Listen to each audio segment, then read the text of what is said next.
Hi everyone, we are in the Shivering Isles. I got my level up. I have also changed my weapon. I'm a little tired of having to find Duskfang or Dawnfang every single time. So instead, I have a sword I made called Unfair Advantage, Soul Trap, and Absorb Health. And a shield named Readout, which is 10% shield that will add to my Raiment of Ardent Soul, which is 16% shield. So about a quarter of the incoming damage will be deflected. So our next step here is to go speak about rebuilding the Gatekeeper. We are right here on the map. Came to Blackroot Lair, and we're going to head up to Zalsum.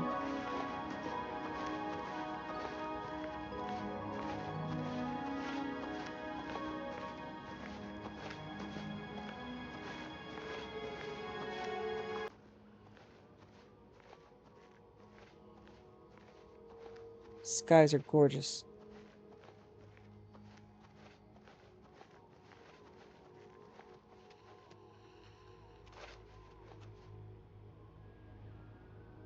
Love to live out here just for the skies and the mushrooms, although crazy people not so much. Great Hello? do the bones talk to you too? Take care. Oh, hey, Jared.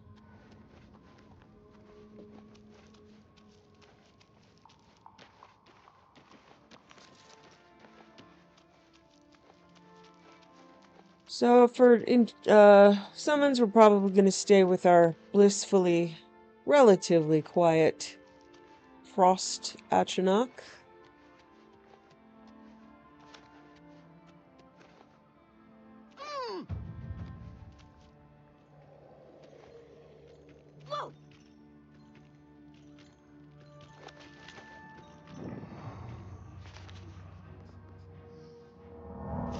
I made a better heal for myself.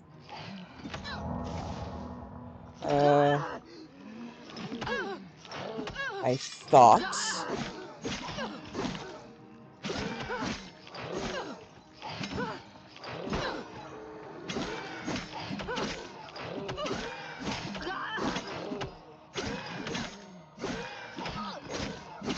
A little close, buddy.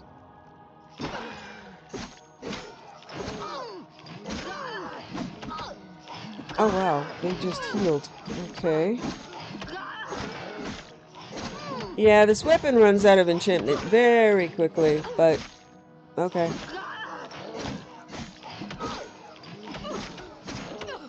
But it does a bit of damage.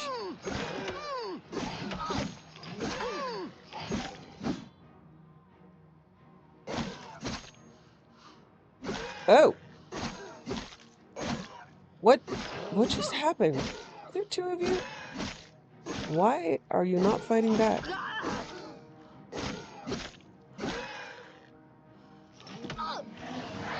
Okay.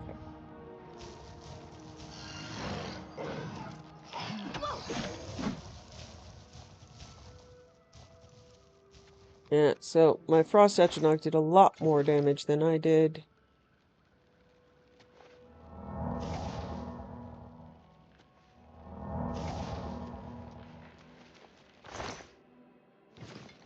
Oh yeah, there were two of them. So this will require a lot of recharging. Not sure it's worth it, but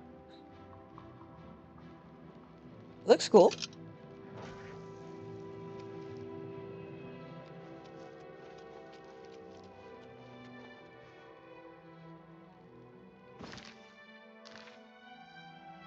Okay.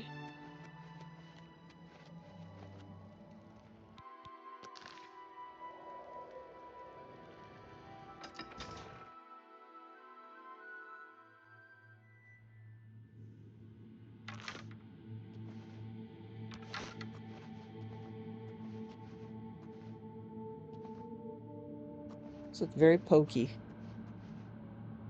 keeping an eye on you guys.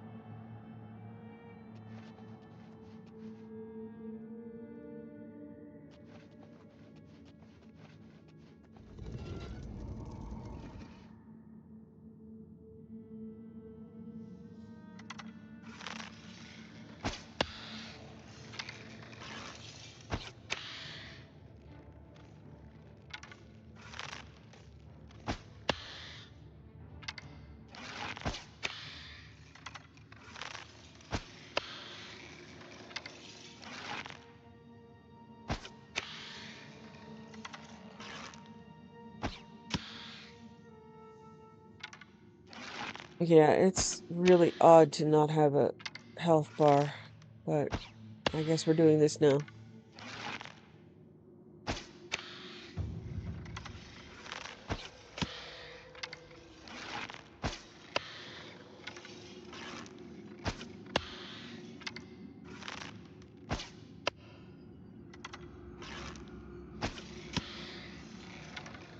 Can't tell, did it die? Is it dead?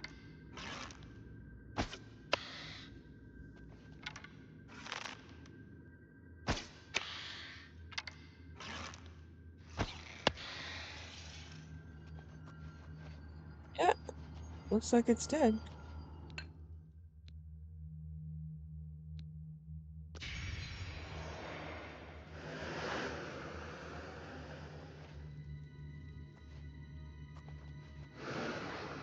What's that all about?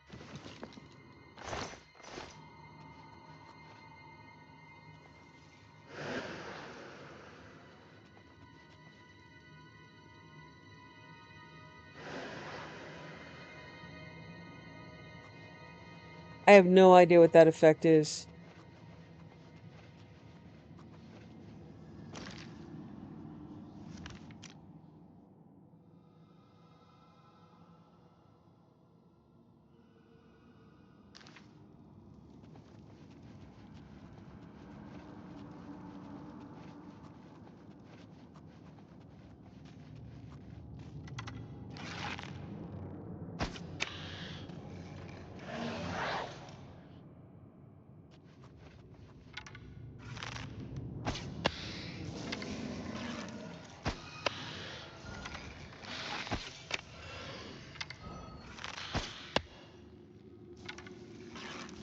That's another nice thing about the Frost Atronach, ranged quiet. That's good. Good job.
Well, you can't figure out the pathing, can you? But there's probably something beating me up from behind me, isn't there? Oh, several things. Yeah. Skeleton champions, skeleton guardian.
All right, let's have a bow off, shall we?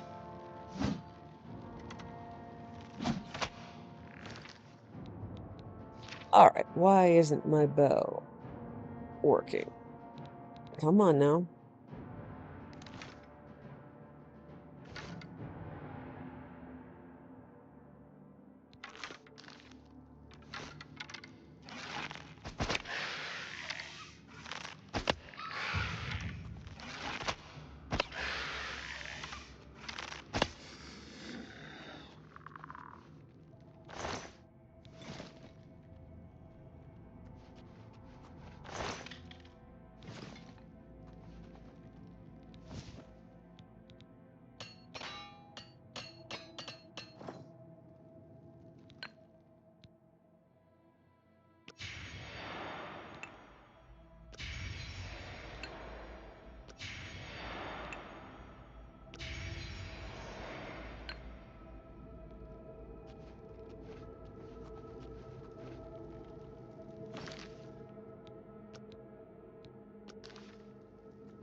It's like a weird puzzle to just change its position.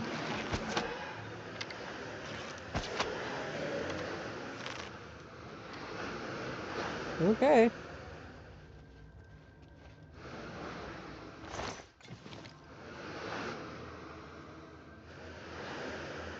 Mort flesh. All right, I don't know what's doing that, but they should stop. Cut it out.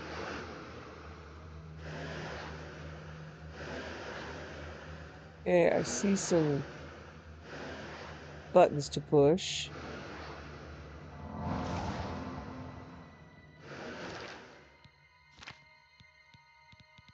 All right, yeah, greater restore health. It's supposed to restore 20 points.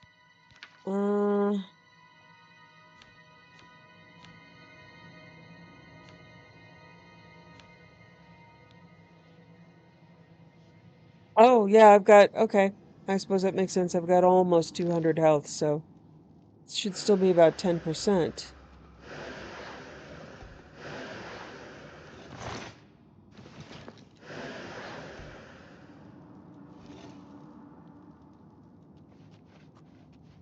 I don't know if that button did anything, but I pushed the buttons.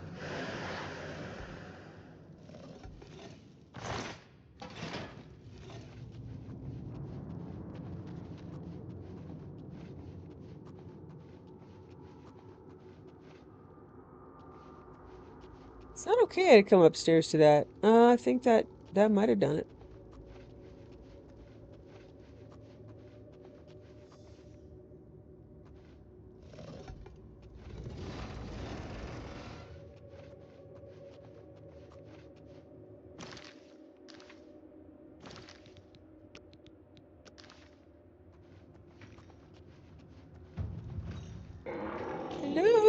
crazy person.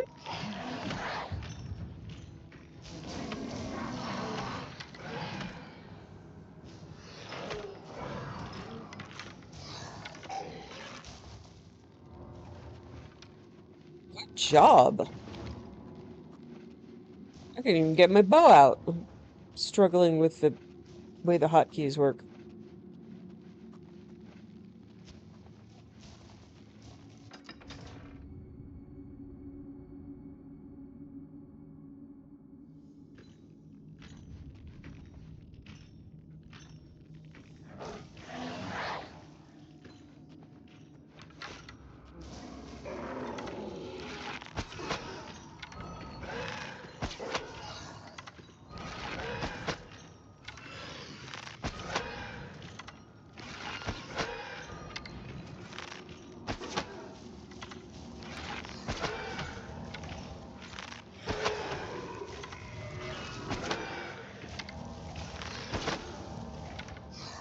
Yeah, it's casting spells. I think it's healing itself.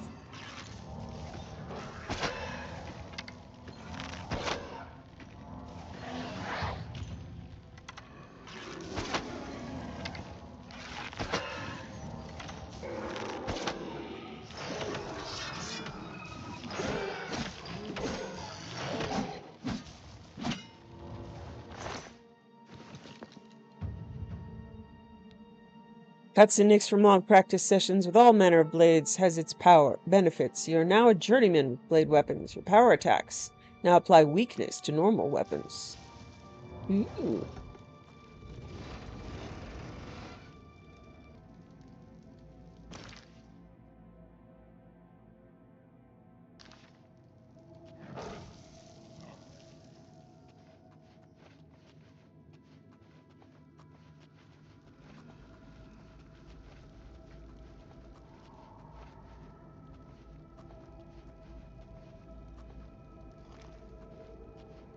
That's not okay.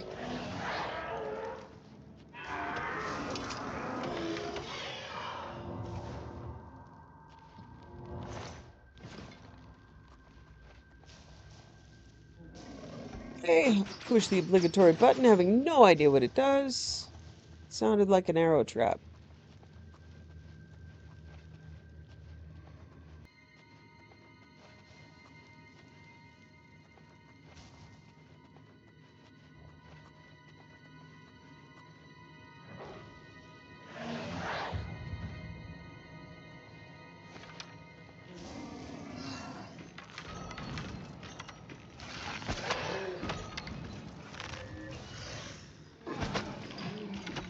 Very acrobatic.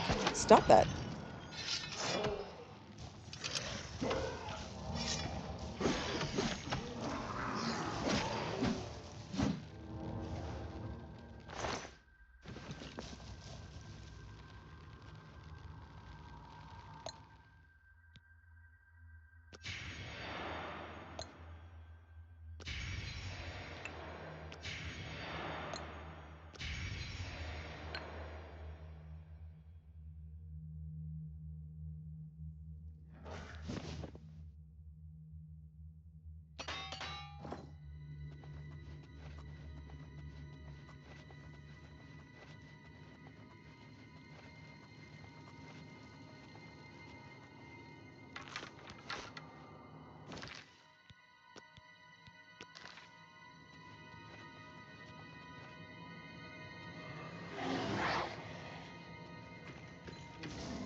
gotta ask, why do you need this much space?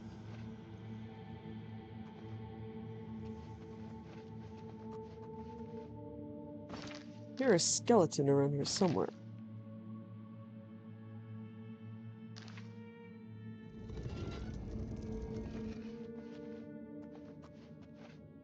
Weak old blood. Experiment set up an hypothesis. Weak old blood. I've paired up a hound in shambles of equal fighting capacity. However, I have recently drained the hound of its zombie blood and replaced it with blood extracted from a Breton corpse which had lain for a week rotting in the hot sun. When I return, having let it acclimate to its new supply of vital fluid, I expect the hound will perform with much less efficiency than normal. Yeah? Project Hound's Blood, Day 7. Day 7 observations. My theory stated before trial is thus. Blending the most recent concoction of hound blood with that from a headless zombie will result in a beast with greater fury and resistance to pain. Test 1. Subject has the current concoction and Subject 2 has the new mixture. Battle 1. Subject 1 lasted approximately 1 minute before expiring, having done average amount of injury to Subject 2. Subject 2 seemed not to notice most of the injuries it received. Battle 2. After a drawn-out combat, Subject 1 killed Subject 2, but suffered near-fatal wounds. Subject 2 fought to the bitter end with the same energy it started with. Battle 3. Subject 1 went out very quickly. Battle 4. Subject 1 lasted less than a minute. Subject 2 took little injury. Test 2. Subject A and B both have the standard blood. Subject C and D both have the new blood. Battle 1. A versus B. Lasted over a minute, both hounds suffering grievous injury and somewhat bothered by their wounds. Battle 2. A versus B. Nearly identical results. Battle 3. C versus D. Lasted over 2 minutes, both hounds suffering grievous injury. Neither seemed very winded or bothered by their wounds. Battle 4. C versus D. Lasted under 1 minute, both suffering grievous injury. Neither seemed very bothered by their wounds. It seems my original theory is correct. In future trials, I will try watering down the headless zombie blood before adding it to the mixture to gain some insight into the actual potency of the blood itself and determine how much of the additional effect is coming from its combination with the existing ingredients. Okay. Yeah. You still don't need this much space.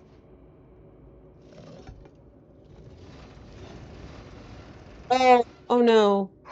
Oh, oh dear. Oh, I don't need to, I'm sorry. I don't need to see that. I'm sorry. Yeah. Oh, oh. This is the person that's gonna help me? I mean, really, what did I expect?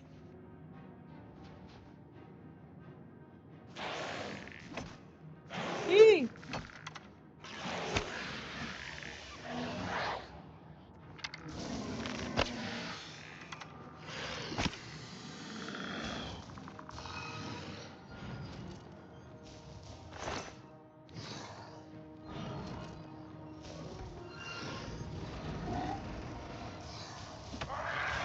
Job. Yeah, that's what you get. Oof. Yikes. Okay. I'm assuming pushing that button will actually close it, and I don't want to be locked in there.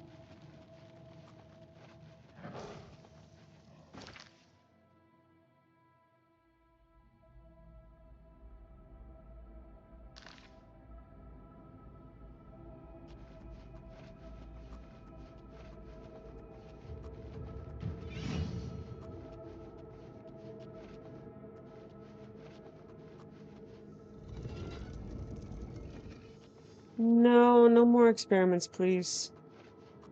That's okay. No.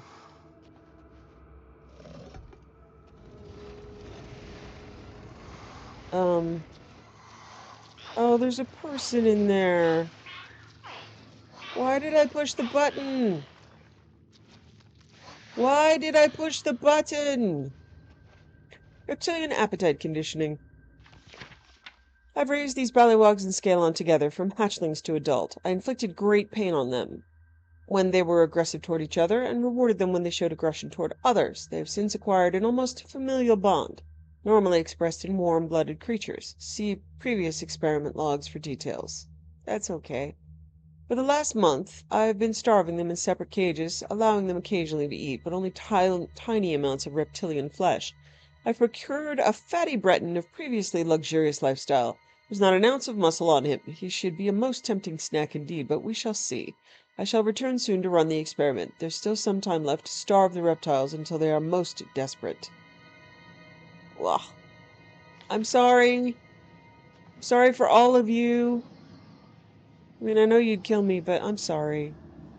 That's, I mean, don't do that.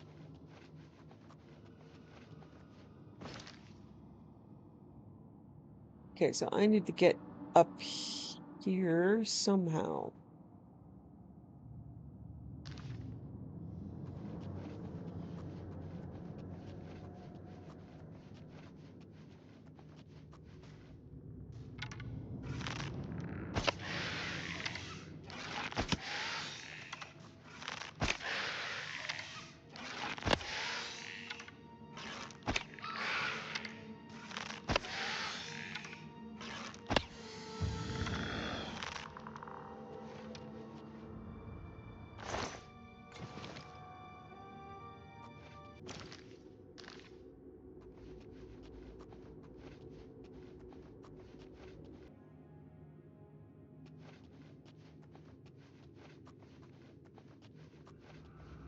Yeah, well,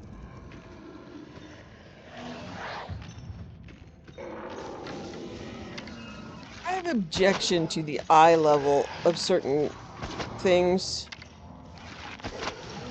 Look, I'm a small Breton lady, and I am crouching because you would try to kill me. I don't like it.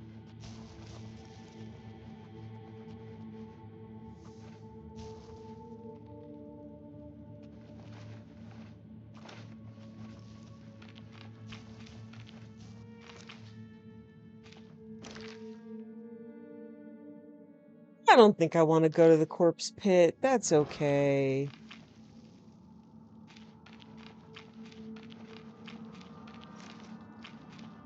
Sanctum of Vivisection.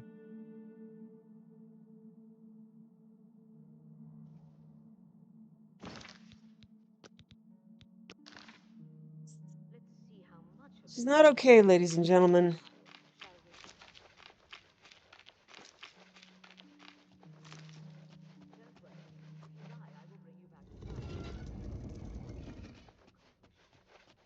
I am not pushing another button. Nope, I'm not doing it.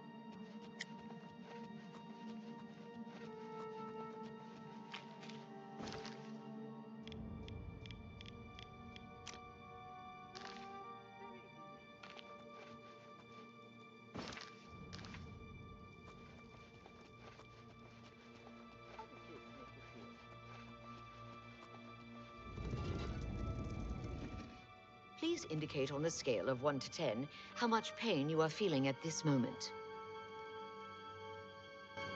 Yeah, it reminds me of printed. It appears this level of pain causes you some distress. Interesting. Princess Bride moment. And this is for posterity. You dared! Each person's pain threshold is different, isn't it? And this is for posterity, so be honest. Thank you for your assistance in my research. You! I remember you. You're the adventurer who slew my gatekeeper, are you not? Yeah, I slew him. I needed to get in. The ends justify the means, do they? You'll pay for that one day. Now, by all means, come right in. Walk in here as if you own the place. By what authority do you disturb me? By authority of your Lord Sheogorath. I see. Sheogorath is too important to come on his own account. He sends his mortal lackey. Well then, I trust my servants didn't give you too hard a time getting in here. What is it Sheogorath's lackey requires of me? My lord demands a new gatekeeper. Oh, does he now? Lord Sheogorath commands it. Fine. If it be my lord's will, then it is also my own. But I am too distraught over the death of my child to return to his womb. This you Yay! must do. You will travel to the Gardens of Flesh and Bone. There, you will gather mystical components needed for the ceremony. Go fetch me blood liqueur, osseous marrow, dermis membrane, and essence of breath. And take this key. It will allow you into the gardens and give you direct access to my sanctum. You will travel to the Gardens of Flesh and Bone and collect for me these things: blood liqueur, osseous marrow, dermis membrane, and the essence of breath. How do I collect these things? Are you not the exalted Duchess, slayer of the great gatekeeper, champion of our mighty Lord Sheogorath? I'm sure you'll be able to find these things. If not, perhaps Sheogorath's faith in you is misplaced. Go now. You try my patience. Ask her about her victims. Oh, you mean my research subjects? Don't trouble yourself with their fates. They are volunteers, of one sort or another. Besides, they are furthering important research into the nature of pain and suffering, of life and death. Don't be concerned. I always return the worthy ones to life. Besides, Lord Sheogorath has sanctioned my studies and my methods. Any loyal servant of the Mad God would respect his decision in this matter. Set them free, stop torturing them. I know your type. You believe yourself better than everyone else. You persecute genius when you find it, because we are able to see around the sharp corners of your simplified morality. I see the vast horizons of thought, while you cannot see past the tip of your own nose. I can grant the guilty the cleansing fire of retribution, so they may die, purified of soul. And I can grant the worthy everlasting life. And what can you offer the world? Except the hot air escaping through that hole in your head. I command you to stop. Out of deference to my lord Sheogorath, I will allow this outburst. In fact, I will acquiesce to your request, but only if you can prove to me the sincerity of your position and the depth of your conviction. Are you willing to trade places with these souls? To bear the full weight of their pain and afflictions? Weigh this question carefully. What?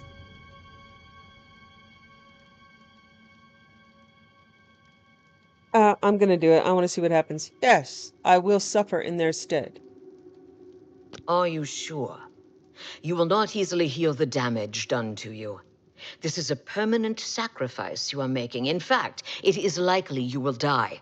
Perhaps you had better reconsider. I'm gonna do it. The worst that happens is I restore, right? I'm determined to make the sacrifice. Truly? Very well. I wasn't quite finished with them, but as long as you remain in Sheogorath's favor, I will not conduct experiments on these people. I'm ready. Very well. This might hurt a little.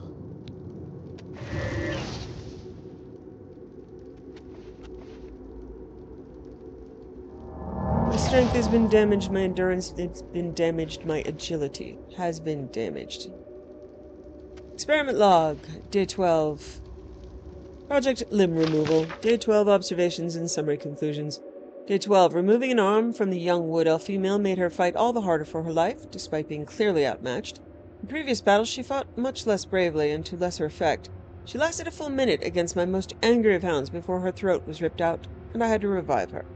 However, removing just the feet in the middle-aged Nord male made him despondent, without any will to defend himself even against a lesser foe. So pitiful was the look on his face of his corpse that I decided to leave him be rather than resurrect him. After so many years of scientific study, I still cannot abide apathy.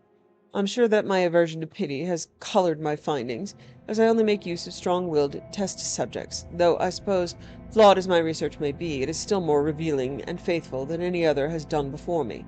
Summary conclusions. After studying the various combats between the test subjects in this project, I've concluded that, much as the pain threshold is inconsistent within a given species, so too is the effect of dismemberment.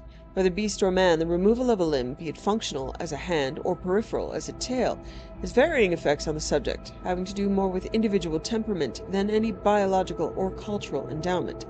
Whatever the particular effect, it is substantial. Whether it enhances a subject's tendency toward aggressiveness or passivity, or swings them to the other extreme, removing a limb has a profound effect on behavior. After reviewing my notes, I will attempt to catalog all the similarities and differences between the subjects and their responses. I may be able to offer Lord Sheogorath a guidebook detailing how to craft a better kingdom by removing various appendages from the bodies of people. Yeah. I'm sorry. There's Khajiit, Breton, Wood Elf. Of course, the woman's naked, because I have body modifiers, and I apologize for the added indignity. Okay, is there any way out of here? Okay, looks like this might be it. Let's check my stats. So I have taken hits 2.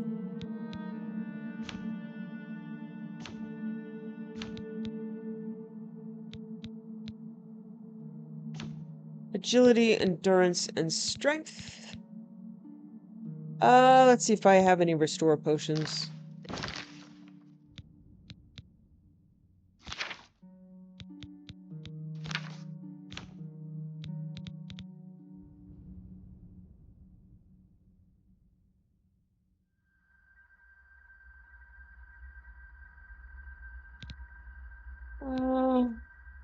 I have willpower. Yeah, I do. Agility, endurance. Okay. They're all just Okay, agility, endurance, and strength. All right. bags of meat to.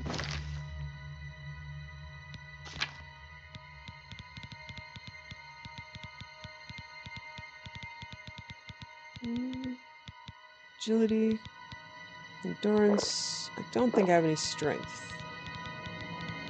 But that's okay. Me. Okay, so I need more if I have any more for endurance. That's good.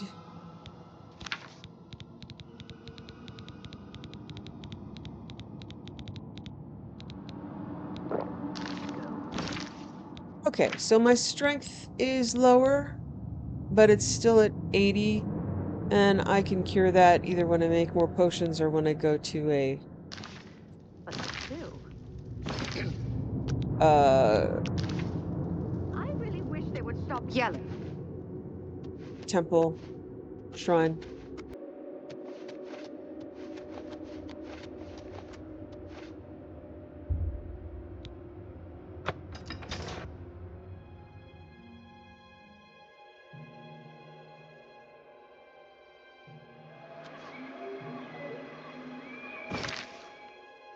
Head to the gates madness, through the door, to the fringe, to the gardens.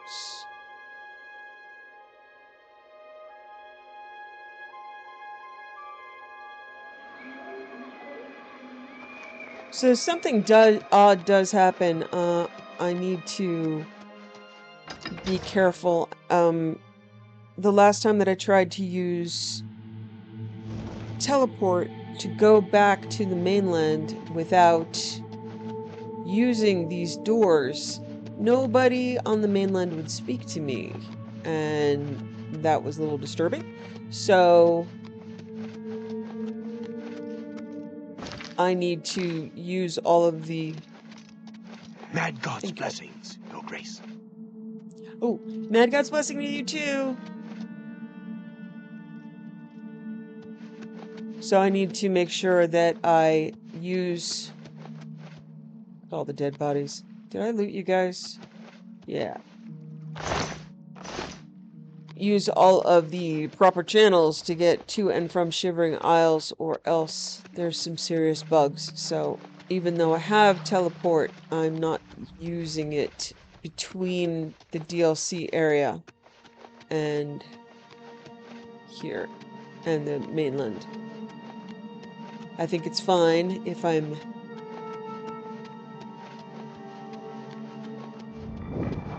in the main game, but it's not good to have vendors unable to speak and NPCs silent.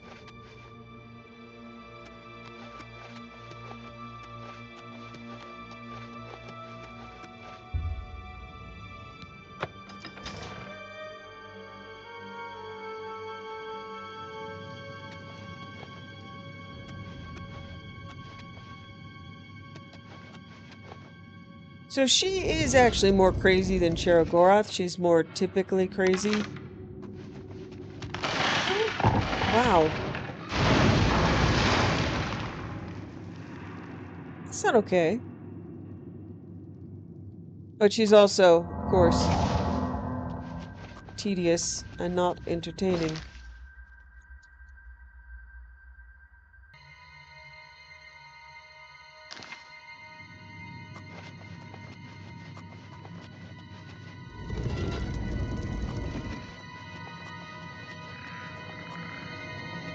Wonder if that's that madness or growth.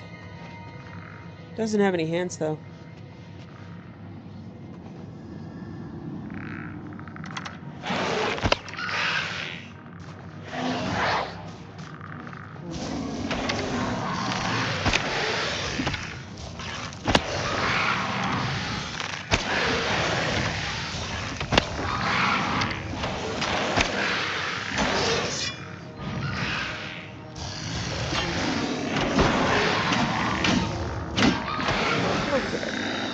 But they all died simultaneously. But, yeah, so now my power strikes will have weakness to weapons and inherent debuff. That is nice.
Okay, so as you can see, my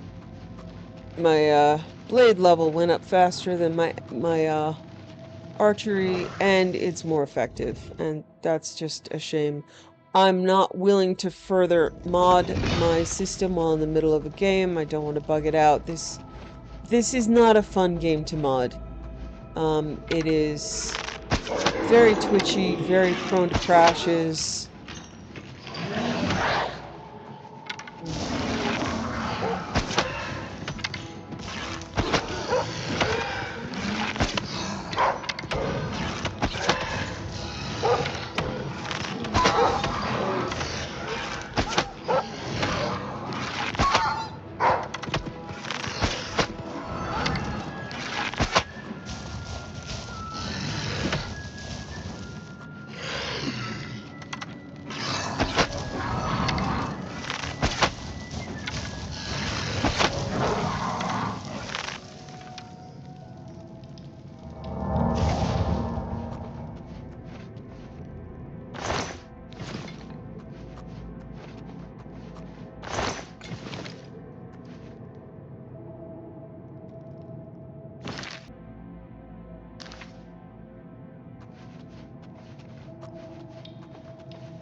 Huh. Whoa!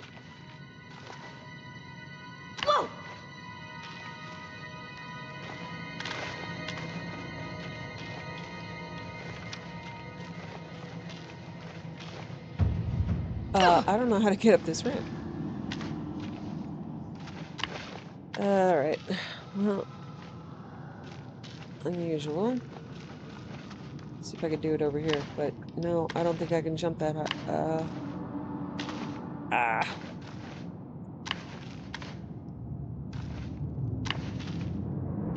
Okay. It's just frustrating.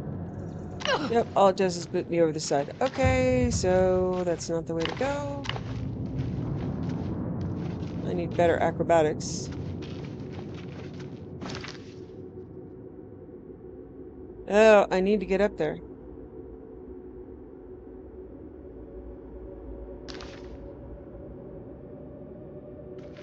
There is no exit. Okay.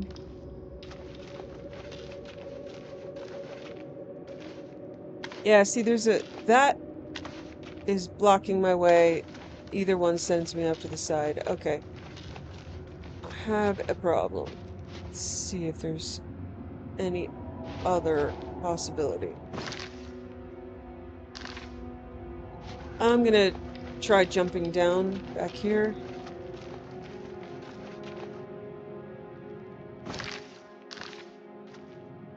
Whoa! Dermis membrane. I have retrieved dermis membrane. Okay. Ew. All of this is ew. Okay. Some of these, yeah, are definitely not paths back up. Alright. We're going this way now.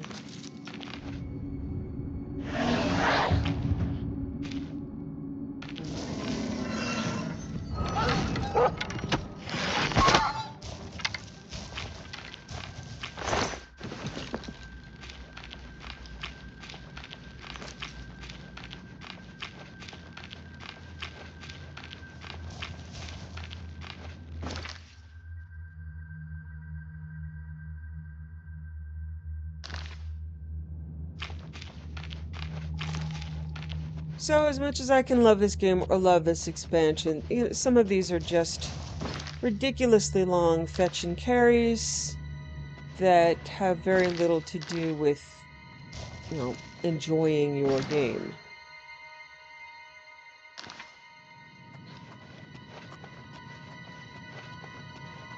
They do give you a lot of cool, exciting graphics and fun story up front, and then it really peters out to be here, go spend 2 hours finding these Latin named components.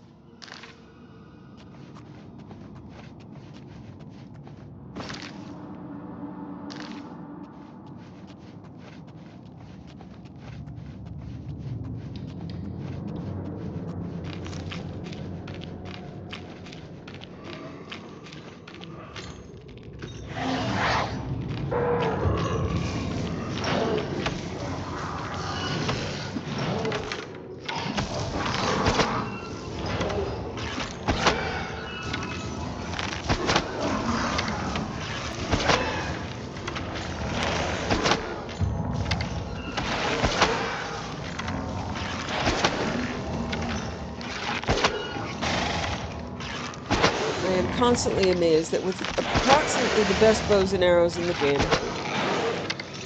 skill 60, specializing in it, playing it since the beginning, I cannot kill this thing until I switch to sword.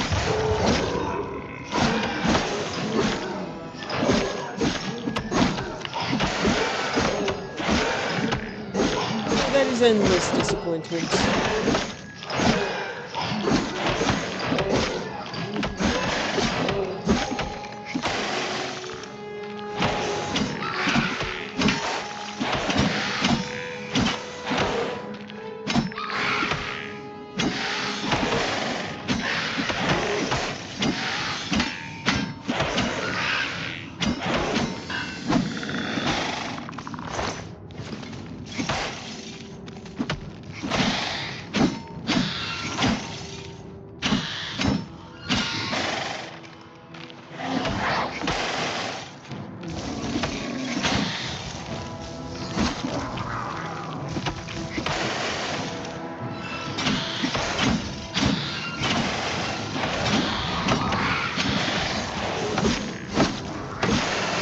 now you're both trying to kill me.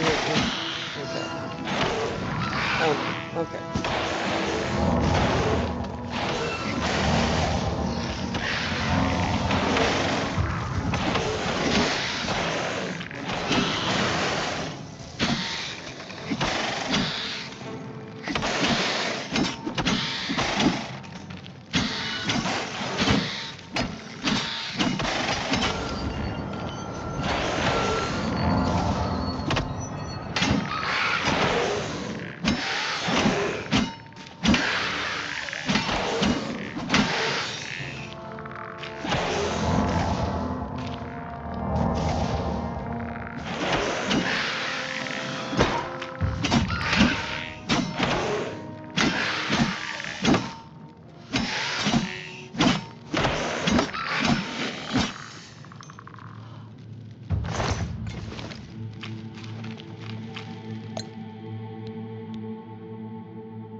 Okay, so they're gonna stand there and heal themselves eternally. And I'm going to stand here and bemoan my choices.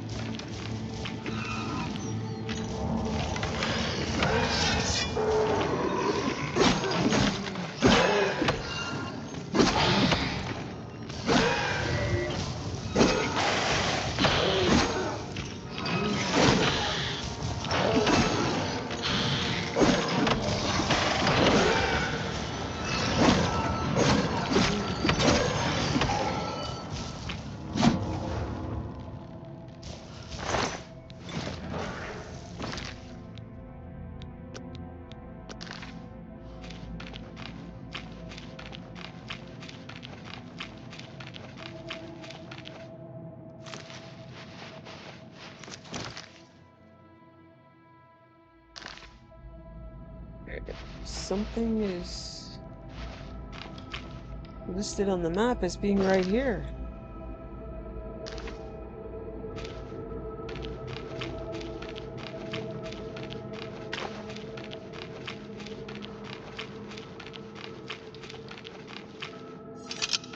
Okay.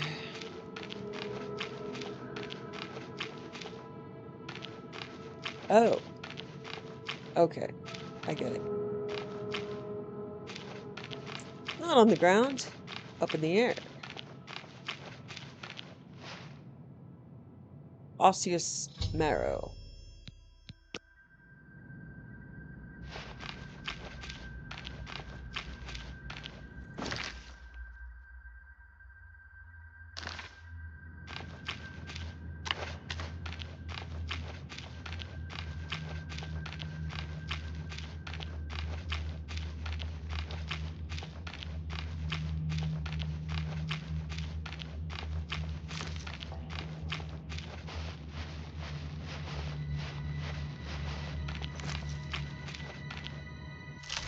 Caverns of Ciceration.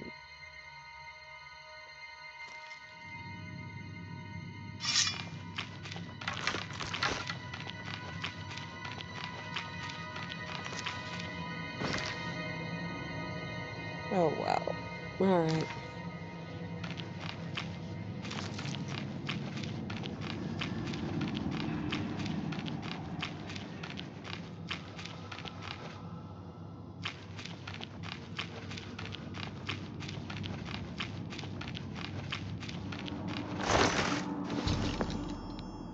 I found a tomato which seems to act as a soul gem. This might be something Una Armina would want in the Museum of Oddities. 'Tis a soul tomato.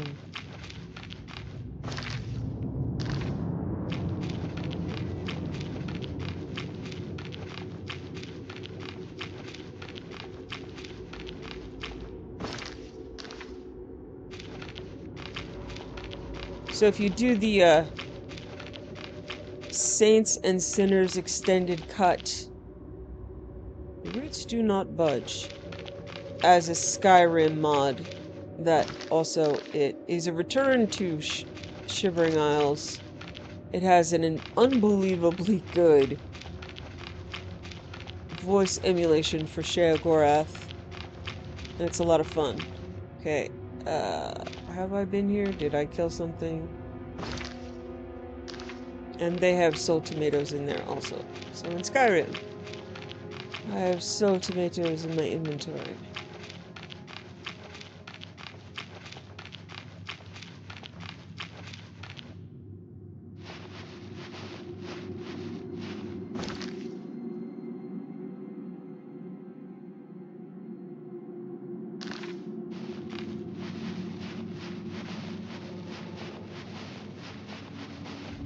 I don't use them, I just don't have the heart to take them out of my inventory because I love them.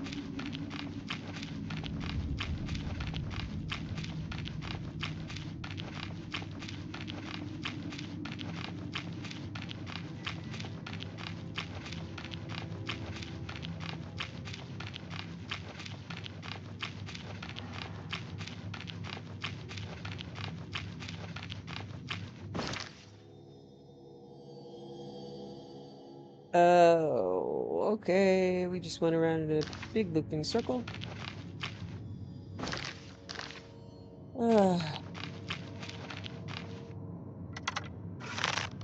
No, first.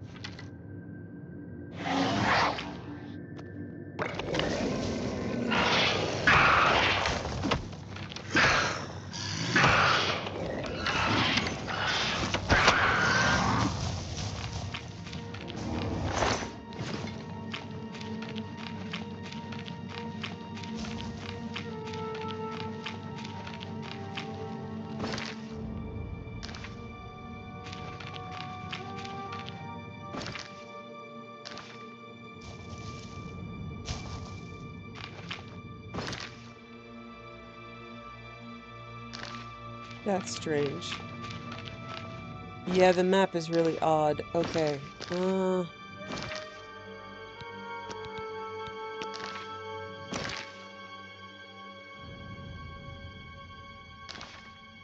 Alright. Let me see where this leads to first.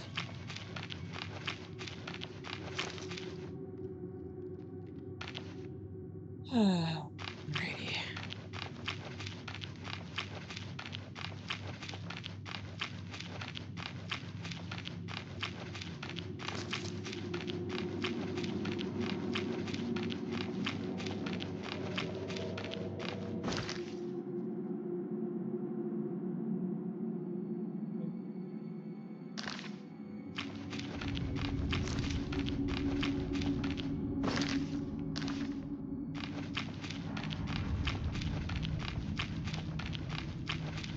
Okay, that's good. That's progress, I believe.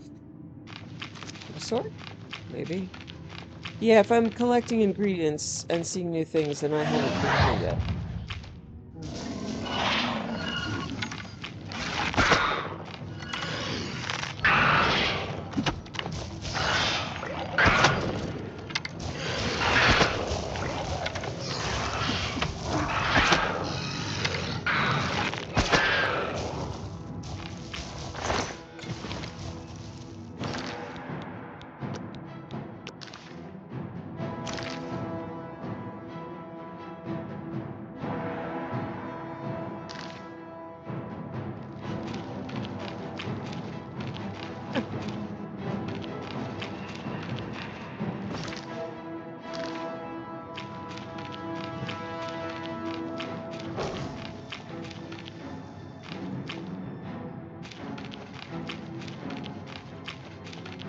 Something up here.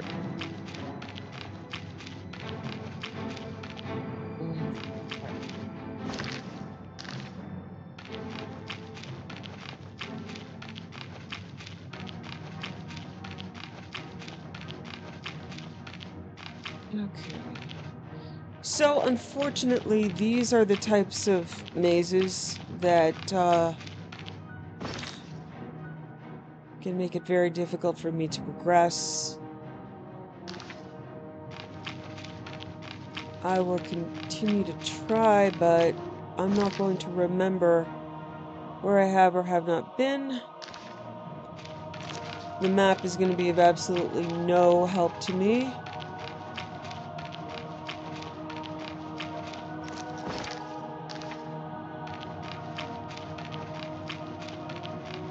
And it's going to be incredibly frustrating for me to progress.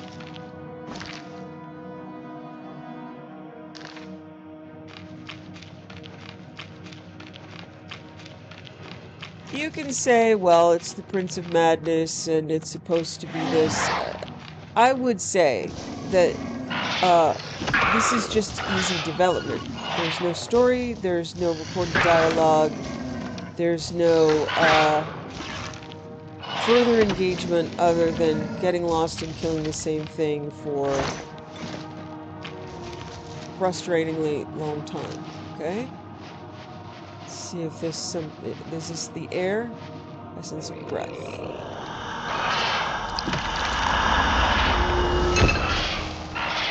Did I? Oh, wait until the essence of breath is in the bottle. What?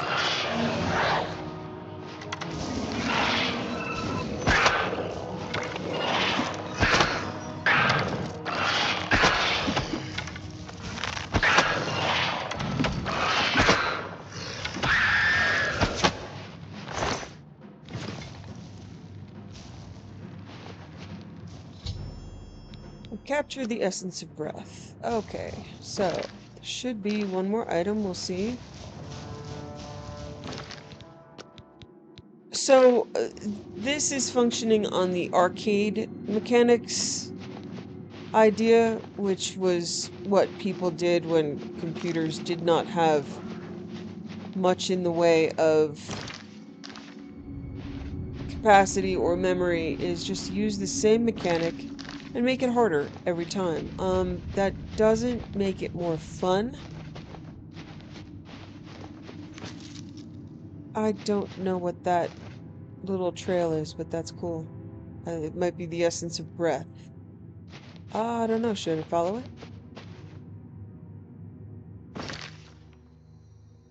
I believe I'm going back the way I came.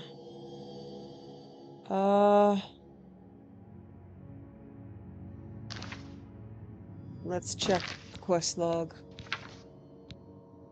I have captured the essence of breath.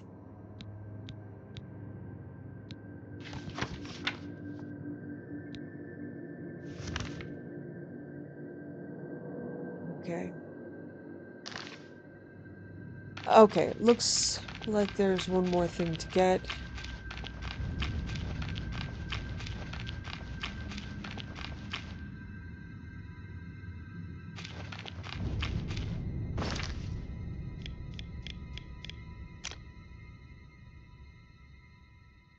So arcade mechanics are where they simply do the same thing over and over, but make it harder. And in this case, you make the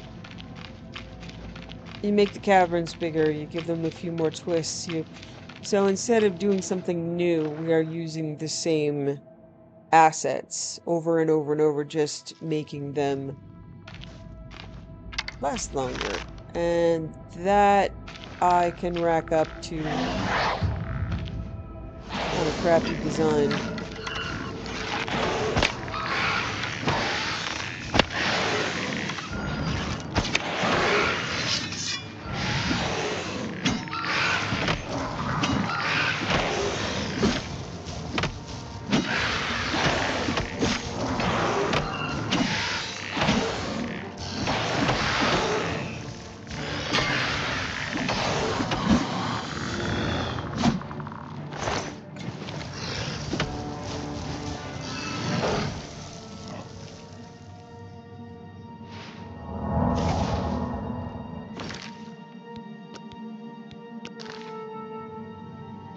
Now, to be fair, when the vanilla came out, this was Amazing.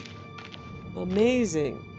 But also, to be fair, I never made it this far in the content because I would imagine I got lost and bored and wandered off. Probably back during when I had to get all of that green moat. So although the vanilla game was amazing, I also gave up on it then. Except I'd restart, go pick flowers and wander around. And stay out of dungeons like this.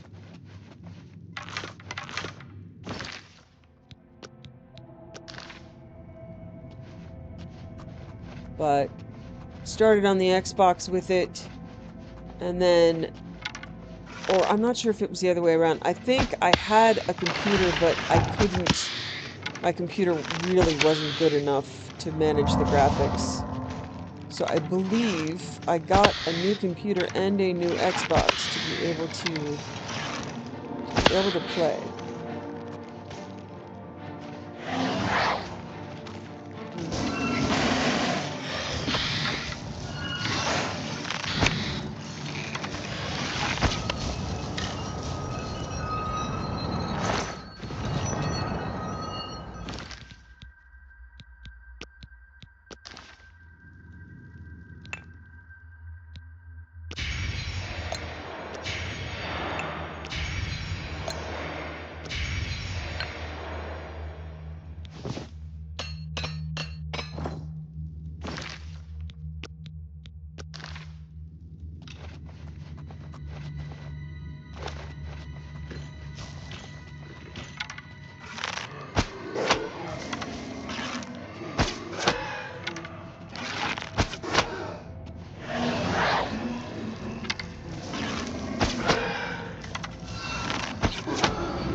Now we're going to do this till I run out of arrows, aren't we? Okay.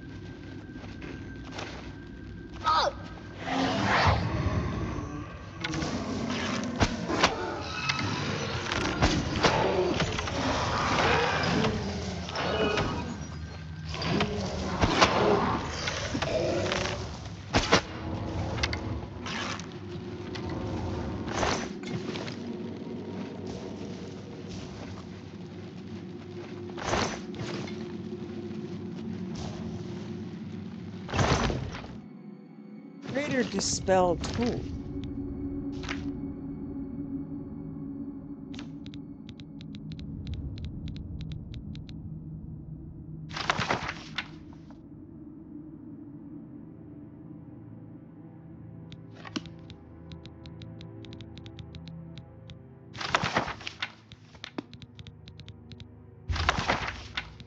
Yes, let's add Greater Dispel to my spell list. Awesome. I'm used to the books disappearing once you use them.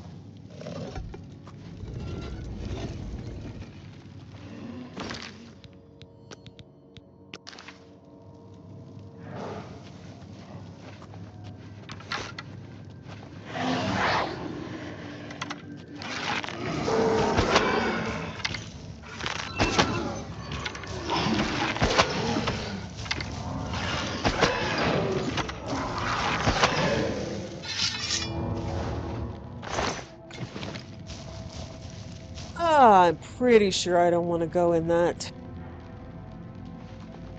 But I would assume this is the essence of blood. I've collected the vial of blood liquor. I now have all the items required by Romina Virnem. I should return to her. Joy. She's just my best friend. Ugh. Nasty. Alright.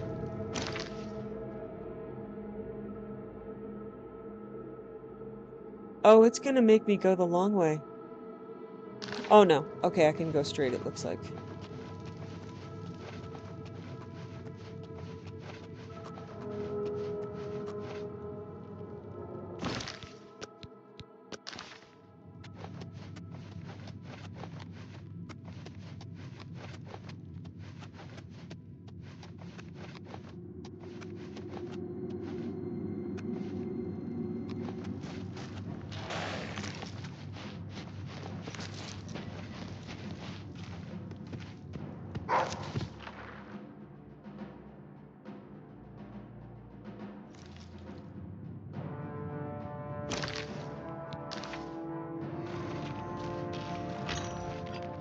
Oh, for fuck's sake, just let me out. What the hell? Ugh.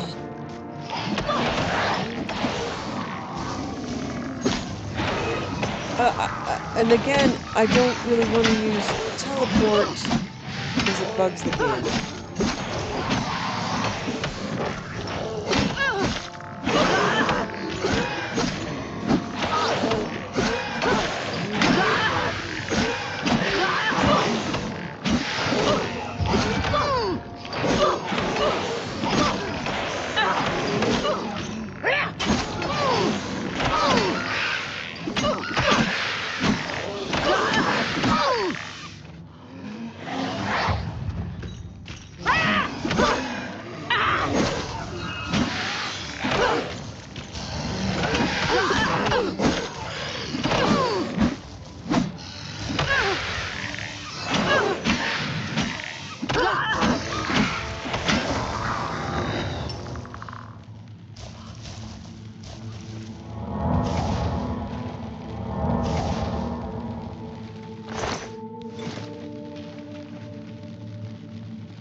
Okay, I think sometimes these open once you know what the hell. Oh. Oh, there were pull pods possibly along the way that I missed. Alright. Please. Oh, wow. Come on. Yeah, this is crazy.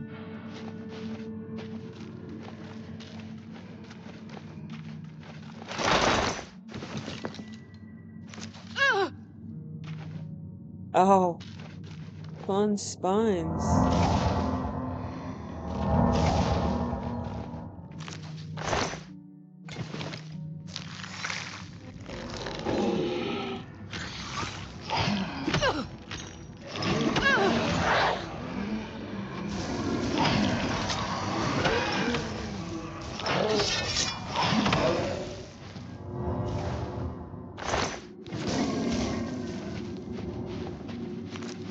Well, you could see my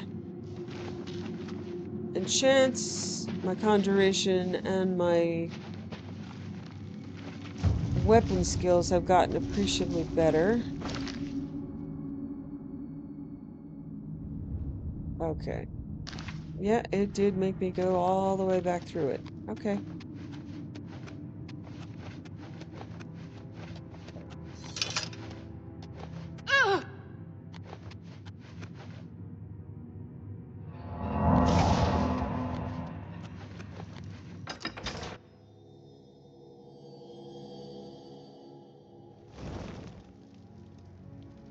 Oh, beautiful sky.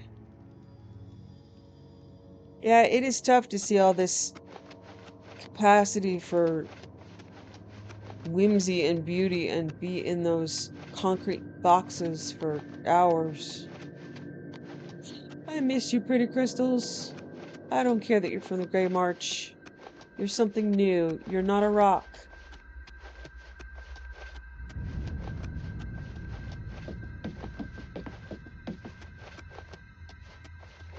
Sheldon, my friend.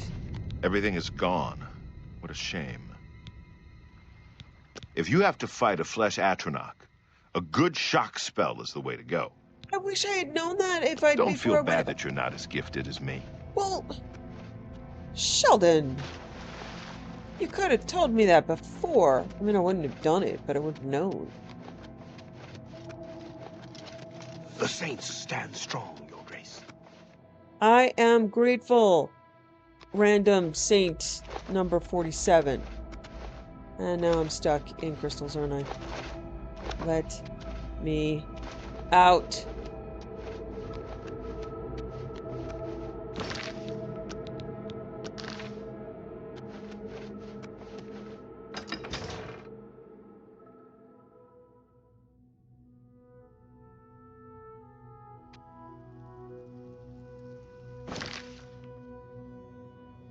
Okay, back to the Zasselm secret entrance.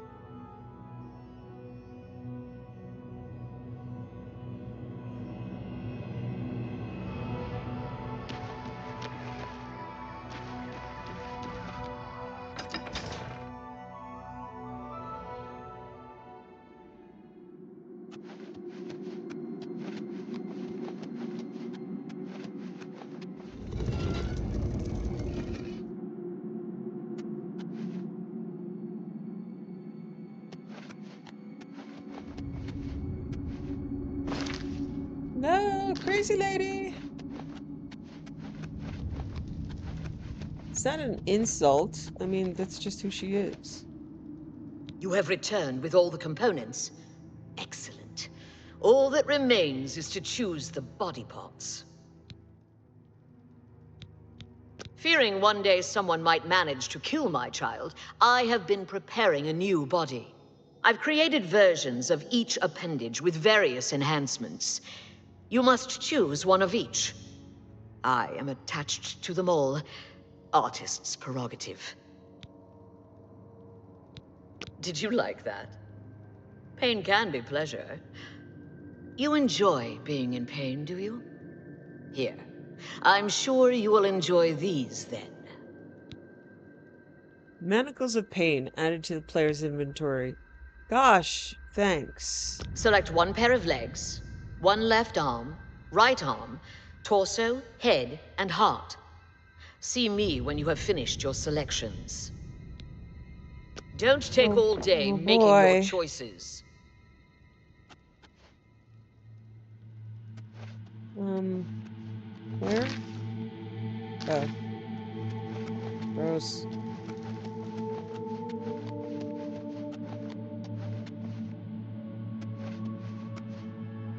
Helm of Power. Angry Mind.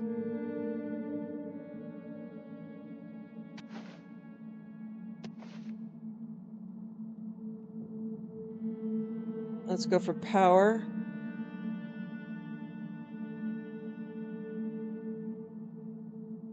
Part of wound sharing. Rest of life.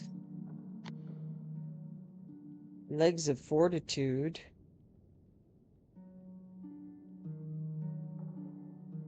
Arm of bashing. Because he's very tall. You figure you just, come straight down on the head. Slashing might be harder when you're that high. Shock shielding, fire shielding, frost shielding. Shocks and Sheldon might be going after them, and he didn't tell me, and fuck him. I'm sorry, Sheldon. I love you. I finished selecting the body parts for the gatekeeper. I should return to Romina Vernon now.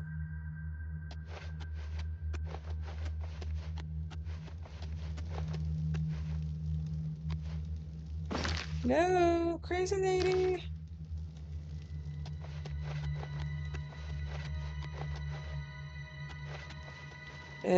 Every concrete block looks like every other good concrete block.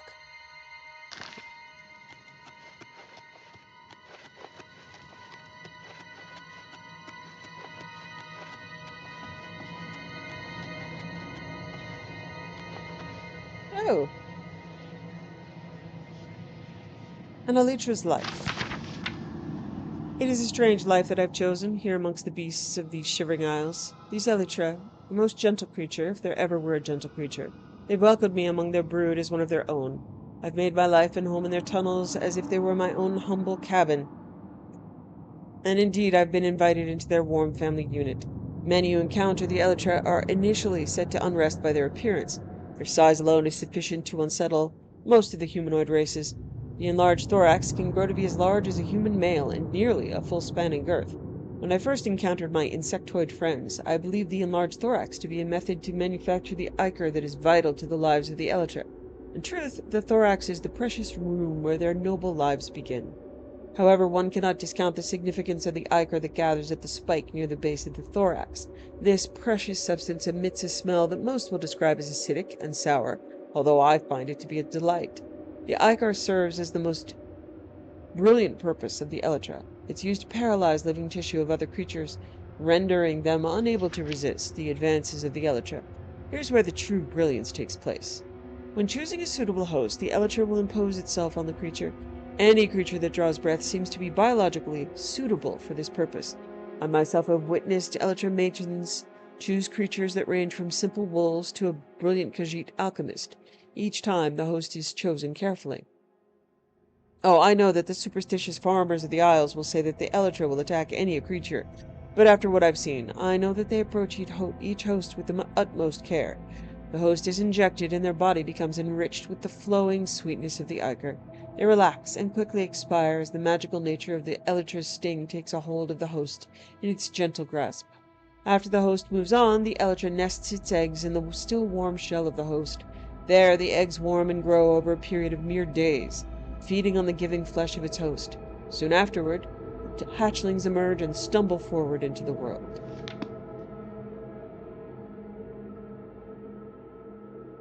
The Shivering Apothecary. Author Cinda Amatius. Many, many things, wet things and dry things. Things from plants, things from animals, things from stone and sky and tree and man and myrrh.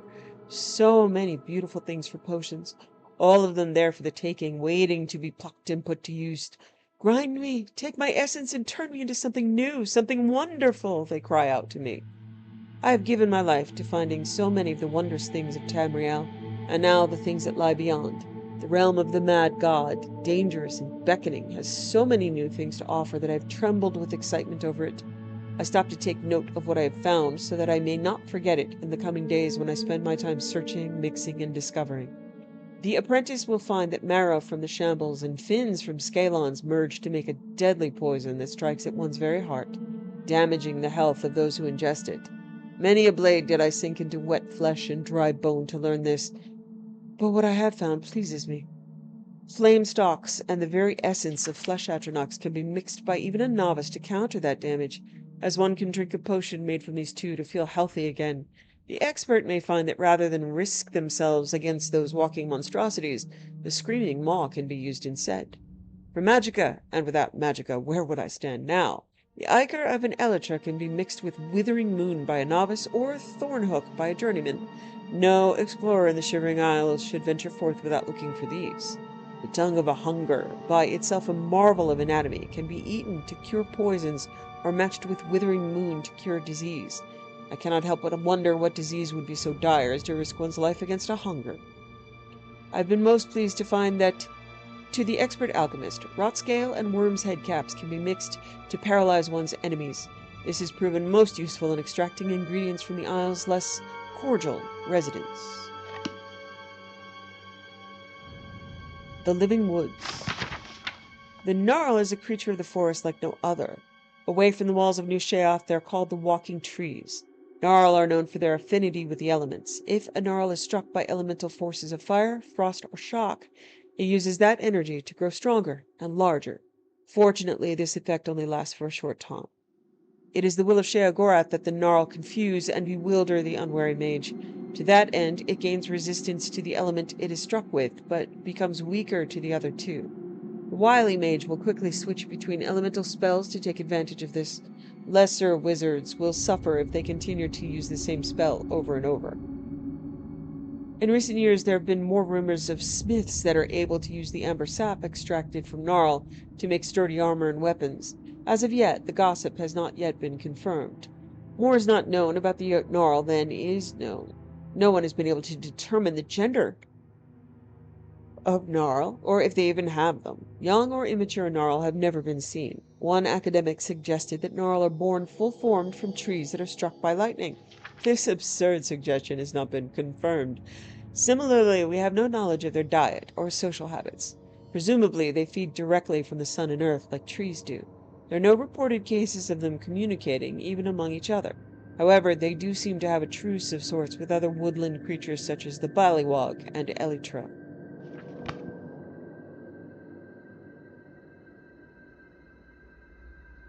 Yeah, Liturgy of Affliction. The Shivering Bestiary. Namler's Shivering Bestiary. For my good friend and colleague, Ven Ristwi, who protected the creatures of all the realms. Although my early education involved extensive research into all forms of fauna, nothing prepared me for the surprises I've uncovered while exploring the Shivering Isles on the Great Expedition. Even though I've lived here all of my life, I'm just now discovering how wonderful and unique the creatures of the Isles can be. The expedition was an extensive 6-year exploration of every nook and cranny of the Isles in an attempt to categorize the indigenous fauna and record this information back for posterity and science. Below, I've done my best to describe each creature in detail. Please note that this information was obtained at the cost of many lives, and this work should be regarded as the most complete and definitive reference of its kind. Ballywog. The ballywog is an extraordinarily ugly, aquatic dwelling creature that frequents the lakes, rivers, and bogs of the Shivering Isles. Although the ballywog, or wog, as some of the locals call it, walks on all fours, it should by no means be considered stupid or docile. A fully grown adult ballywog can deliver a nasty blow from its claws or a potentially deadly bite from its razor-sharp teeth. The lethality of this beast comes not from the actual damage it can deliver, but from the horrible diseases it seems to generate. Also of note is the ballywog's uncanny ability to regenerate when immersed in water. From our observations, it's best just to avoid these brutes, although it's said some of them carry flawless pearls in their bodies, though it is not known why they would swallow them, or what use they may serve to the creature. Elytra. The elytra are large insect-like creatures indigenous to much of the Isles. Although there is a marked color difference between the northern mania variety and the southern dementia variety, they are remarkably similar in behavioral patterns and physical makeup. The elytra pose a serious threat to the casual traveler, as they have two interesting mechanisms that benefit them in combat. First is their uncanny ability to block weapon attacks. Through my observations, I've deduced that they utilize their antenna as as an early warning system to detect incoming attacks, say from a sword blade or an arrow. The antenna sends a signal to the brain, and they instinctively lift their arms to block. Their second ability is natural venom in their sting. This venom is very deceiving, as it's very low yield, but its real deadly nature comes from its duration. Gone unchecked, the venom can slay the average man over a period of hours. Especially deadly is the elytra matron's venom, which can last much longer than the poisons found on the lesser varieties of the creature. Flesh Atronach. One of the most unusual creatures in the Isles, the flesh Atronach appears as a sewn-together conglomeration of skin and muscle adorned with mystical symbols and wearing an iron collar. Although it's uncertain whether Sheogorath or some other Daedric prince created this creature, it's obvious that the intent was to use them as guardians. Usually found inhabiting underground ruins, the flesh Atronach will defend areas it's set to guard until it's destroyed. A unique visual feature of this creature is the energy spots located in its body. These colored areas seem to glow with an inner light and denote the power of the Atronach. In increasing order of magnitude, they seem to be yellow, purple, and red. The function of these spots is still a mystery, but from my observations, I suspect them to be a magic dampening gland of some kind. As expected, the flesh Atronachs are all completely impervious to disease and poison and highly resistant to fire and frost. Shock magic seems to affect them adversely, which appears to be their largest weakness. The purple and red varieties also seem to possess innate magic abilities, including healing and fireballs. So we were fighting the red ones, so we're getting up to the higher level monsters. Gnarl. Perhaps the strangest creature of all is the gnarl, or walking tree, as it's sometimes called. Like the elytra, this animated plant can be found roaming almost anywhere on the isle. One of Sheogorath's truly unique creations, the gnarl has the most unusual trait of being able to use magic cast upon it, and harness that power to bolster its own defenses. Once struck with fire, frost, or lightning, the gnarl grows physically larger and becomes resistant to just that element for a short time. Interestingly, this is where the gnarl's vulnerability comes into play. At the same time, the gnarl is resistant to the element it was struck with. It becomes vulnerable to all the other elements. Our guide on the expedition demonstrates this by striking the gnarl with a flame arrow, then a frost arrow, and then back to flame arrow, and so on. Grummite. The Grummite represents the only native weapon-wielding creature in the Shivering Isles. These primitive, aquatic-born humanoids are organized in a tribal-like system, though it's uncertain who or what they worship. It would be presumed the Grummite worship Sheogorath, their creator, but their religious totems don't seem to bear the mad god's likeness. What is known is that they maintain a simple hierarchy, including shaman and boss Grummites who seem to command the rest. The Grummite have mastered the art of spellcasting as well, evidenced by the Magus Grummite, which can be quite deadly. Curiously, the Grummite possess a defense mechanism similar to the Ballywog. When immersed in water, the Grummite will begin to regenerate damaged flesh. Unlike the Ballywog, this regeneration extends to rain as well, making them quite formidable on a stormy day. This aquatic healing ability leads me to believe the Ballywog and Grummite are somehow related, but even in my extensive research I was unable to come up with a solid connection. Hunger. If any creature represents the darker side of Sheogorath, it's the Hunger. These are pure-born Daedric creatures placed here on the Isles as servitors and guards. The Hunger is not to be trifled with. It boasts superior speed and lightning reflexes, along with its primary ability of draining its victims' fatigue.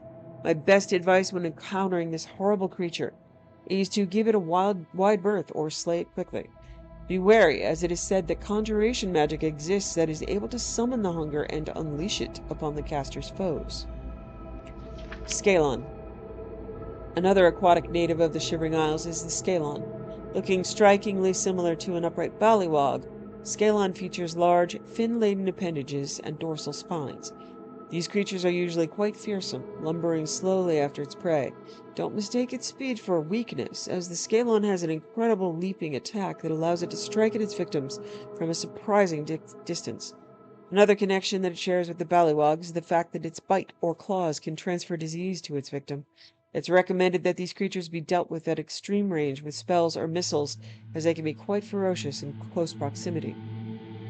Shambles. The Shambles appears to be some sort of an undead construct made of bone and lashed together with wire or bits of cloth. Oddly, the bones used in their makeup appear to have no correlation to one another. They might have skulls for kneecaps or leg bones for arms, to cite a few examples. The Shambles may be undead, but they pursue any victim as if they were a predator chasing down its prey. Like its undead bony brethren, the Shambles is fully resistant to disease, poison, and paralysis. However, they possess a unique resistance to all frost magic. Furthermore, upon death, Shambles will explode in a spectacular shower of frost. Okay, that's what I was seeing. This ability seems to be added by its creator as an interesting last-ditch defense mechanism. This fact was initially unknown to me, and one of our best guides was lost when his hammer struck the final blow. If you intend to combat these undead creatures, be certain to carry frost protection or destroy them at range. Skinned Hound. These nasty undead beasts are generally encountered inside and around the ruins that dot the isle. The Skinned Hound is extremely fast and agile and has an insatiable hunger for flesh. Like the Flesh Atronach, it appears to be all skin and muscle that is roughly sewn together, but I am uncertain whether they are summoned or merely constructed. Skinned Hound is not an adversary to be taken lightly. They feature an incredible, invisible charging attack, not unlike a ghost, limited frost resistance, and a complete immunity to disease and poison. This beast's weakness is fire. They don't seem intelligent enough to be frightened by it, but it's certainly very efficient at dispatching them quickly. Although this work only touches upon the combat-related aspects of the creatures, I feel this is of primary importance to any traveler within the confines of the Shivering Isles. In future works I will touch upon the other aspects of these creatures, such as reproduction or creation, magical origins, and even some delicious recipes I've discovered in my travels. My best advice while walking the roads and paths of the Isles is to remain ever vigilant and to always be prepared. Knowing your foe can mean the difference between a gruesome death and survival.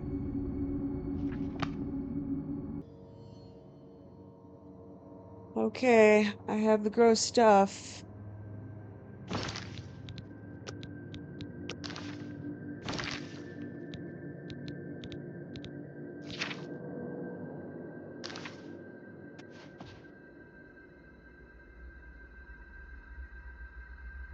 You've made your selection.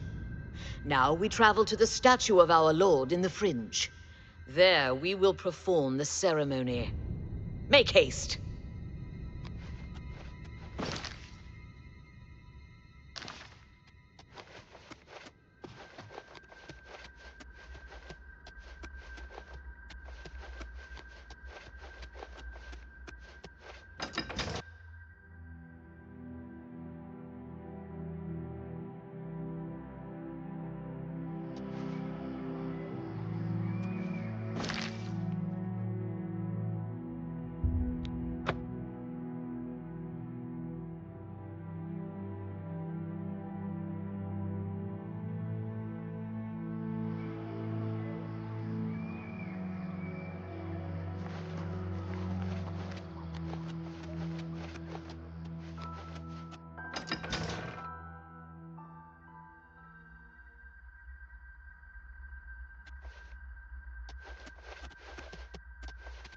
I've arrived at the statue of Sheogorath. I should speak with Romina.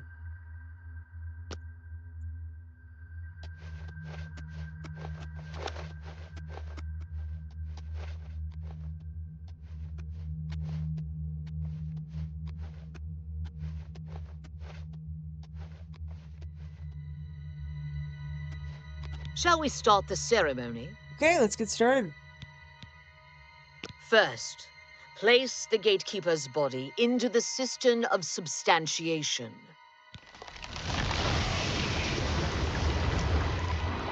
At the beginning of the worlds were five: fire, water, earth, air, and light. Darkness turned into day. The void took form. Hidden away by virtue of its own self-awareness was the sixth, containing within it the five which birthed it. Flesh. Meat with the desire to consume like fire. Place the dermis membrane into the cistern. Blood, liquid, nutrient, that ocean which casts pearls of life upon the shores of existence. Place the blood liqueur into the cistern of substantiation. Bone, branch and stone of the body, giving shape and structure. Place the osseous marrow into the cistern. Breath, child of air, bestowing movement, the stirring of spirit. Place the essence of breath into the cistern of substantiation. And last, the light of flesh, the illumination of soul, perception, thought, memory, imagination.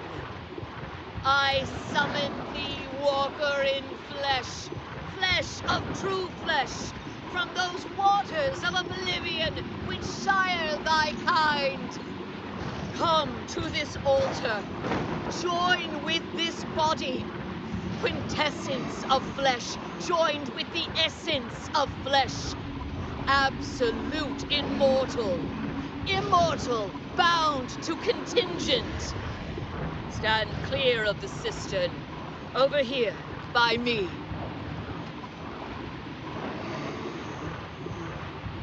Honored Daedra, fear not thy abasement. Thou shalt be the holy in this temple. I bind thee, Atronach, to this body, henceforth gatekeeper of the Shivering Isles. My child, it is time to fulfill your destiny. Stand guard in this land against all those who seek entry not bearing the mark of Sheogorath's favor. You shall know them by the coldness in their minds, the darkness of spirit. What's this? My child, they are coming. Destroy them. Show them your true power. Watch my child destroy the interlopers, or run to Sheogorath. Either way, tell him of our doings here. Send him my tribute, and my affections. The gatekeeper has been rebuilt. I should return to Sheogorath with news of my success. Watch my child destroy the interlopers, or run to Sheogorath. Either way, tell him of our doings here. Send him my tribute. And affections. Interlopers. Look out!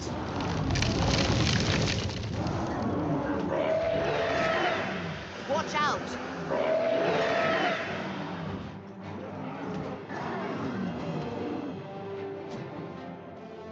Hey, man. Good show, yes? Mad God's blessings, Your Grace. Good boy. Nice.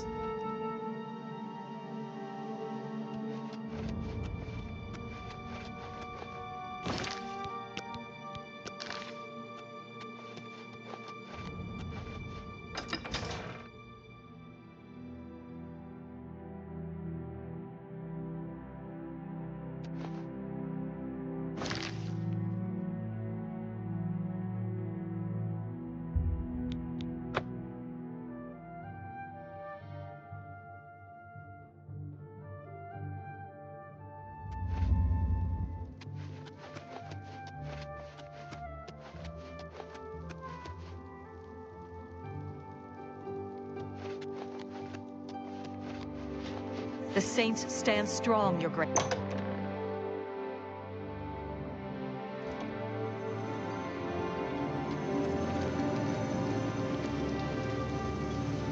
Always a pleasure.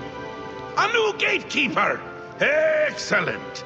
Oh, we might be onto something with you after all. That should keep out the stragglers. And I see you've learned to summon flesh atronachs. Ha ha! Relmina must like you, little Duchess. But probably not in that way. Oh, I've learned it probably only once a day. Oh, I'm frozen. Something's about to happen. Lord Sheogorath, I apologize for the intrusion, but you must help Always us. a pleasure. Order has attacked Pinnacle Rock and routed us. Yeah, I'm stuck. So we're in a cutscene. This is a particularly exciting turn of events, is it not? A perfect job for you, my newest and only noble in the realm. If Order has entered my army's stronghold, things have taken a disturbing turn. It means Order has tried subterfuge, not its strong suit. Ha ha ha! Amazing! Perhaps things aren't going as poorly as I'd imagined. You'll want to get all the details from the messenger. Unless you already have. You haven't, have you? Why hasn't Jiggalag attacked himself? Well, aren't you precious? Do you really not know? Haven't you noodled it all through yet? Because he is me! Well, I'm him! We're a bit of each other, really. I won't be here when he arrives because I'll be him! Happens every time. The Grey March starts, Order appears, and I become Jiggalag and wipe out my whole realm! Can we stop it? Stop it? Oh no, can't do it. Believe me, I've tried. It never ends well. But you're still going to stop the Grey March. Stop Jiggalag! Me? From destroying my realm! When will it happen? Soon. Too soon! I can already feel the change beginning. I feel like I'm not quite here. I'm not over there yet, but I'm not quite here! And I've been having moments of clarity that are quite unlike me. Like now. What do we do now? Now? Nothing has changed. You deal with this messenger. Make sure my army is secure. You'll need them. Ta! Come visit again! Or I'll pluck out your eyes! Your Grace, there is trouble. You must come quickly. What can I do? Our stronghold at Pinnacle Rock is under attack. The forces of Order broke in and routed us. You must go to Adeo at once and aid her. She is leading what is left of our forces. She waits for you outside Pinnacle Rock. Please hurry to her before it is too late. It is our home, our sanctuary in the Shivering Isles. If we were to lose it, my kind would be doomed. Please, Your Grace, hurry to Pinnacle Rock while there's still time. Yes, is there something you require? Enlightening as always. Okay, we shall go to Pinnacle Rock, but first... a nap. Welcome to the House of Mania. Welcome to the House of Mania.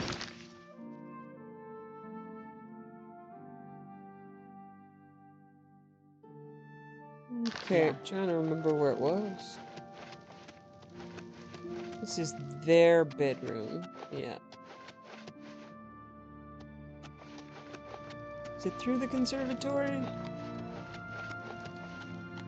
Either way, the conservatory is very pretty. Even if I'm not high on green moat. Okay, House of Mania. Yeah, Duke's quarters. Not Speak, Duchess's sister. quarters, but Welcome you to the know, Halcyon Conservatory. they're crazy.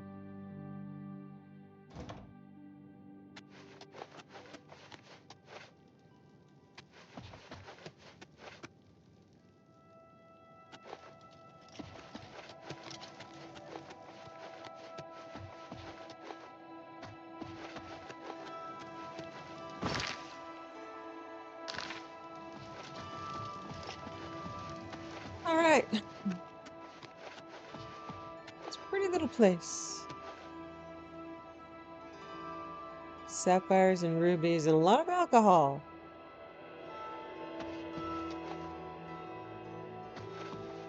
And I'm sure that's green moat. Yep, just a pile of green moat by the side of the bed. Alright, well, I will level up and have a nice, relaxing night. Not creeped out at all by watching the saint march through my bedroom. And next time you see me, I will be a slightly higher level, and we will head off to save the Isles. Thanks for joining me.